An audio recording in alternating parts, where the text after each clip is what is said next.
The reason we had Rachel Zegler on the docket is she's an asshole. Now, one thing that is already universally known at this point by the general public is the fact that Disney is in full-on damage control mode. I came back, the losses were around $4 billion a year. Well, I know this point has been made, but this truly is the worst casting maybe in the history of the film industry.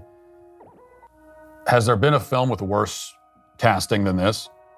And I don't just mean the Snow White actress. Obviously, she's terrible, but both of them. This is someone who is as entitled as, I don't need your business. You know what? Maybe Disney does. Maybe you're a tool, you're a pawn in this film. You didn't write it. You didn't direct it. You have nothing to do with the creation of Snow White. Right. You should shut up and do the job. But I think the movie bombed because it's bad. Those CGI little people. Now for Disney, as you probably remember, all of this publicity, the Zegler interviews, the Daily Mail leak, caused a lot of unexpected, for them anyway, pre-production problems. People weren't supposed to see and understand just how unwatchable the new Snow White was going to be. It was supposed to be, kind of a surprise, but now there was no hiding it. This is truly she has to go. I'm sorry, Disney. She has to go. Now, one thing about Rachel Zegler is that we know that she's not helping at all one bit. But these guys at Disney, they're not that bright, they're not that smart, and we see that because they can't come up with any new IP. Why not write some new movies? You guys sit around, you have billions of dollars, they keep going back and rewriting the classic. Disney is having its own problems. They're finally releasing the latest adaptation of Snow White, but they're scaling back the Hollywood premiere of the film. Kinsey, why is that? Because Rachel Zegler is a PR nightmare.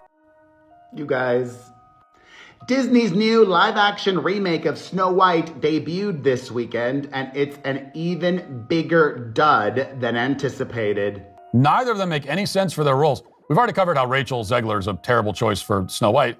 Nothing about her says Snow White, and that's even leaving aside the fact that she openly detests the story, as she's said many times during this disastrous PR campaign. But Gal Gadot, who plays the Queen, the first problem is that she's the evil queen. The evil queen is supposed to be envious of Snow White's beauty, and that is just not believable.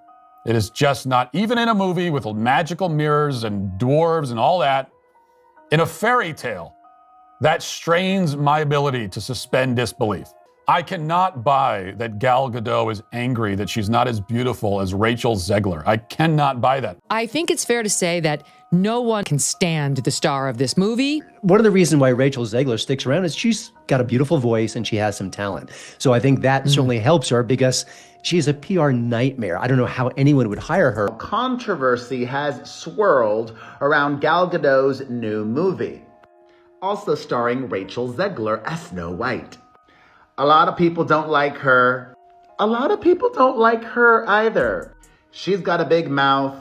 She talked trash about the original movie. Given all the behind-the-scenes mayhem, I expected a Frankenstein's monster where scenes would be stitched together. I think a lot of these live-action updates are really hard to watch. They've really done so much stepping on rakes over the last few months with this project where the box office is just not going to recover. Oh, man. Hello, Disney. You're going to have to redo your film again because this woman is a pig and you fired Gina Carano for far less than this nonsense. Welcome back to Tea Time with Tina. Let's talk about how Rachel Zegler and Disney messed up our beloved Snow White story with a remake disaster that gets destroyed by Megyn Kelly and the rest of the world whiles we're at it. Let's set the stage. Once upon a time, a global entertainment giant, often referred to as the House of Mouse, decided to remake one of its oldest classics, Snow White. You know, the cartoon that debuted when dinosaurs still roamed the earth, or at least it feels that ancient. In theory, this should have been an easy slam dunk at the box office. Grab a talented young star, dress her up in the iconic outfit, add a few sparkly CGI creatures, and watch the money pour in faster than you can say Bibbidi-Bobbidi-Boo. Did the dwarfs make it or no? Well, the CGI dwarfs did. Of course, that goes back to the original controversy where Peter Dinklage, a very talented little person actor, said, "Why are we doing that?" But as fate would have it, they went with a rather controversial choice for the lead. someone who managed to offend just about every hardcore Disney fan. Every time she opens her mouth, it's crisis mode when it comes to Disney, having to backtrack. She talks about how this isn't a fairy tale about falling in love with the prince. This is a fairy tale about fighting your own battle. Plus a bunch of casual onlookers, before the first trailer even dropped. Let's call her the actress who shall not be named lovingly. All right, fine, Rachel Zegler. And to everyone who hates when I win, the winged victory came to the Louvre in pieces, and people still line up to see her. Oh my God. And I can only hope. What does that mean? That despite my flaws, and despite my cracks and my breaks, and there are many of them, that at every premiere and everything I do, people will wait in line to see. Because in a weird plot twist, her offhand remarks about the 1937 original being outdated and pointless triggered an internet meltdown so epic, you'd think the Magic Kingdom was on fire. I know that you've told me before that your version of Snow White is different, and it's more of a 2022 version of Snow White. What did you mean by that? I mean, the original cartoon came out in 1937, and very evidently so. Cue the pitchforks. The internet lit up like the 4th of July, with outraged fans demanding an apology, an explanation, or at least some sense of respect for the original. Now you have Rachel Zegler saying, oh, that 1937 movie, that's just, it's tacky, it's weird, we're going to change all that. Because let's face it, even if you privately think something from 1937 is corny, you probably don't want to dunk on it publicly. Especially when you're literally hired to be that thing for a multi-million-dollar remake. She's not like the ideal choice for the lead role in Sweet Snow White. It's a bit like complaining that musicals have too much singing while you're headlining on Broadway. But our not-so-fair princess wasn't done yet. She doubled down, made more snarky remarks about how the old film was weird and didn't align with modern values, and then basically wrote off the entire concept of the classic story. There's a big focus on her love story with a guy who literally stalks her. Yeah. Weird. Super weird. So we didn't do that this time. At that point, Disney's PR team must have been downing coffee like water, frantically planning emergency damage control. Because let's be real, this was shaping up to be a PR meltdown for the ages. Predictably, the backlash kicked into overdrive. Suddenly, fans who were once curious about the new adaptation started brandishing "Not My Snow White" hashtags. It was a complete circus. Seeing the avalanche of criticism, Rachel Zegler appeared to reverse course faster than a panicked driver on a one-way street. She popped up in a series of interviews, tearfully talking about how dear Snow White was to her heart, how she'd always admired the character's innocence and bravery, and how excited she was to carry on the legacy.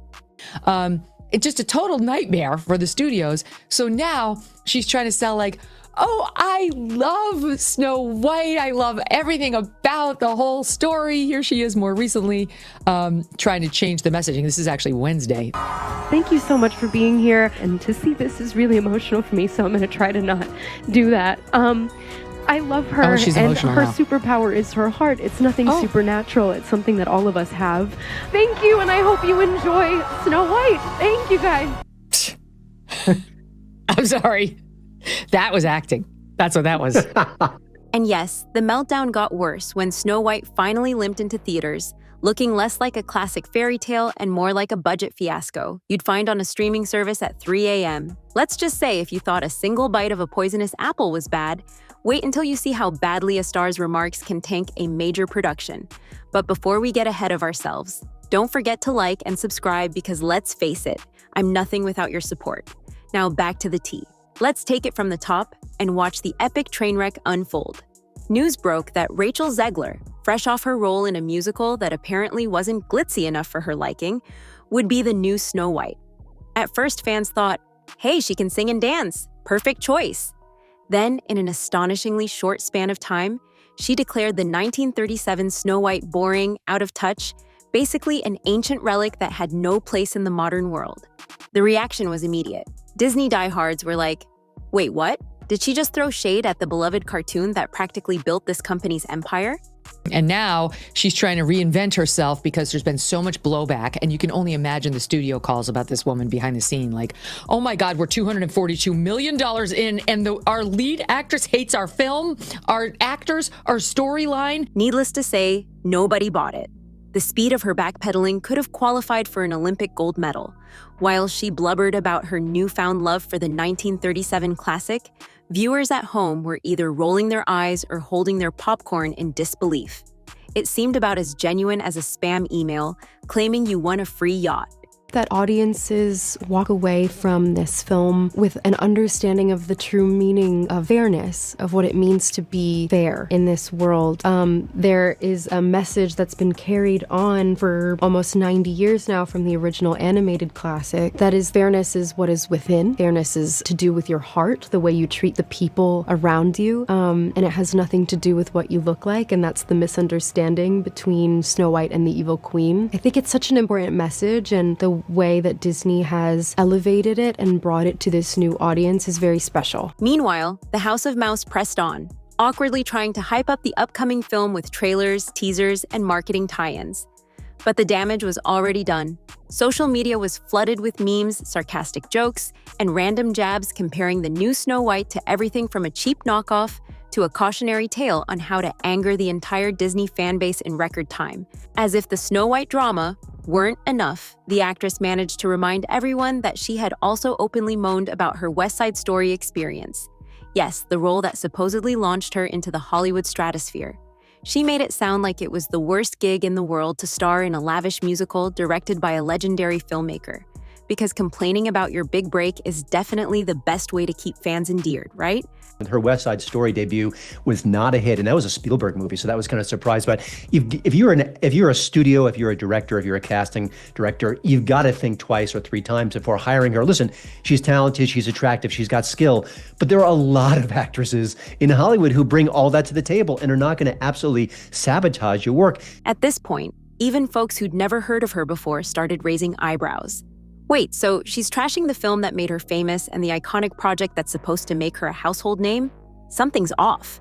Skepticism grew, and the unstoppable PR snowball kept rolling downhill, leaving a trail of unimpressed audiences, eye rolls, and negative headlines in its wake. Behind the scenes, you guys know as well as I do that those executives like Spielberg are looking at that saying, Rachel Zegler can F right off. That might have been comical enough on its own, watching someone pop the balloon of their own success, but then came the final gut punch, the actual release of the Snow White adaptation. Strap in, because this is where the story really cements itself in the annals of box office disasters. Despite all the controversy, the House of Mouse pressed forward, presumably thinking, controversy sells tickets, right? Wrong. When the film finally hit theaters, the reviews were brutal, the audience was disinterested, and the vibe was basically, we tried to warn you. According to numerous reports, the studio lost millions of dollars. So much that if you stacked the currency physically, it'd probably reach the top of Cinderella's castle. So just how bad? The movie debuted in the United States at number 1 with $43 million. Decent, but not a blockbuster. And far below projections. Internationally, a similar story. Overseas, Snow White took in $44.3 million in its opening weekend, bringing the total to just $87.3 million, with a budget of around $209 million. That means Snow White is destined to be one of the biggest bombs in Disney history. It will not recoup. Even Disney's most loyal fans seem to collectively shrug, or worse, actively avoid buying tickets. Instead of families lining up at midnight in princess costumes, theaters were half empty, with the crickets in the back row providing the only applause. It was like the real magic spell had been cast on the audience's wallets, ensuring they stayed firmly closed. And for the few who did watch it, many complained about everything from the weird tone to questionable creative choices that strayed so far from the original, it was barely recognizable. In the midst of all this, the star of the show looked like she'd rather be anywhere else. Any illusions of a triumphant Disney blockbuster were shattered, left to gather dust with the piles of unbought merchandise and clearance rack plush dwarfs. The entire fiasco was so colossal, it practically became an instant Hollywood cautionary tale. Never hire someone who trashes your classic and your brand before the film even hits theaters. If that's not the biggest duh moment of the decade, I don't know what is. Now, with the film officially labeled a flop and the House of Mouse counting its losses, the internet rumor mill is spinning at hyperspeed. Whispers about massive layoffs, rearranged executive teams, and future remakes being quietly shelved are flying left and right. Some folks are extra mad that the original dwarfs got shafted for CGI made-up ones, and let's just say the real ones were not happy about it. I remember back in 2023 when this was going on and all the little people making videos saying, well, wait, there's so few roles for us in Hollywood. We're being passed over for this. You could have cast seven little Peter people. Dinklage.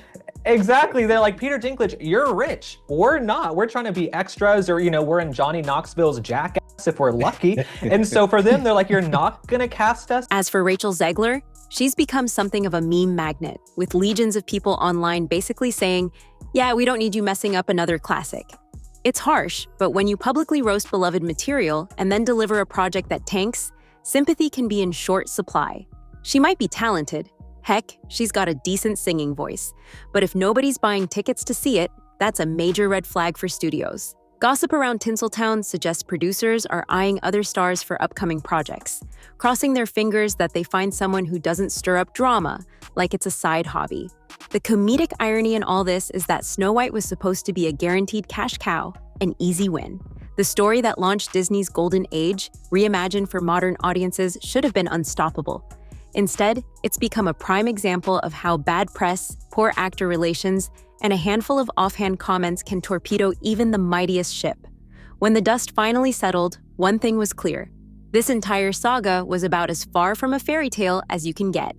The classic Happily Ever After turned into a massive flop that lost the studio millions. The star who once seemed poised to be the new Disney darling managed to alienate fans before the film's first official poster even saw the light of day. And the House of Mouse? Well, they learned that sometimes controversy does not equal cash. Sometimes controversy just means our box office receipts are in freefall. But you're going to hire little people to play the dwarfs? That just seems like a step backwards. And then, of course, Disney instantly buckled and said, okay, we're going to add magical creatures. And then the picture of the magical creatures leaked online, and everyone just had an absolute blast laughing at it. So the magical creatures are here in the movie. The CGI dwarfs are here in the movie. It works to a degree, but it's certainly going to be a financial hit for Disney, that's for sure. So what's the moral of this twisted take on Snow White? Maybe it's that if you're going to sign on to a beloved remake, do your homework and keep your critiques to yourself, at least until the movie's been out for a decade. Or maybe it's that a spoonful of self-awareness goes a long way in Hollywood, where the fans hold the real power. After all, no matter how big and established a studio is, alienating your core audience is the entertainment equivalent of stepping on a rake, over and over again. If there's any silver lining, it's that the rest of us got a front row seat to a cautionary tale on the dangers of mixing disrespect, poor marketing, and a seriously miscast star. So yes, this Snow White story had no magical ending, just a wrecked carriage, some lost millions, and a princess who might be stuck reading up on career advice for a good long while. Hey, at least the dwarfs are off the hook this time. They had absolutely nothing to do with this gigantic mess. Before we wrap up this storybook of cringe, let us know what you think. Was this disaster a predictable train wreck from the start? Or could there have been a magical happy ending if they'd taken a different approach? Drop your thoughts in the comments, because we'd love to hear how you'd have rescued this fairy tale flop. If you enjoyed this breakdown, or just want to point and laugh with us, make sure you hit that like button, subscribe for more no-holds-barred takes on Hollywood fiascos, and share with a friend who could use a cautionary tale about what not to do when filming a beloved classic. Thanks for watching, and remember, in the kingdom of showbiz, sometimes the real enchantment lies in not stepping on your own glass slipper. That's it for now, and we'll catch you in the next video, hopefully one with a much less tragic ending. Until next time, stay tuned, stay safe, and stay informed. Only on Tea Time with Tina.